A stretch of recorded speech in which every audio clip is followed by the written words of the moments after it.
Hey everyone, it's Jenny. If you haven't watched Weak Hero Seasons 1 and 2 yet, be careful. My podcast today is full of spoilers. I created this YouTube channel to keep the memory of this amazing drama alive, and I'm thrilled to find so many of you who've fallen down the Weak Hero rabbit hole just like me.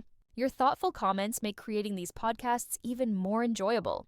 After my video about Suho, a subscriber left this beautiful comment that showed such genuine affection for his character. They talked about how people often mistake Suho for being perfect or simple when he's just as complex as Seon or Beomseok, just in more subtle ways. They pointed out that Suho initially hesitated to save Seon in episode 2, something Baku would have done immediately. And despite being socially capable, Suho never had other friends before Seon came along. What touched me most was their description of how Si-eun, just by existing in Suho's space, managed to break down those invisible barriers Suho had built around himself. They called them soulmates, who were simply meant to find each other. Their comment actually made me tear up. I see Suho exactly the same way, which inspired me to record this additional podcast tonight. There are moments throughout Class 1 where we glimpse that Suho is, after all, just a vulnerable 16 or 17-year-old boy. The best example is the karaoke scene when he gets hurt by Beomseok's words. Both Hong Kyung's and Choi Hyun-wook's acting in this scene is incredible.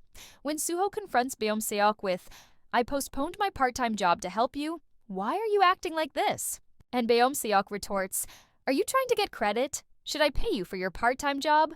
Suho is genuinely hurt. This moment brilliantly shows how these two boys deeply care for each other, yet instinctively know which words will cut the deepest. After Beomseok leaves, watch how Suho tries to compose himself in the hallway, steadying his breathing, regaining control. The actors completely disappear into these characters, especially in vulnerable moments like these. Personally, I have a soft spot for Beomseok too, but I believe his friendship with Suho was fragile from the start. Beomseok operates on a more sensitive emotional frequency than either Suho or Si-eun, and he never learned healthy ways to process these feelings.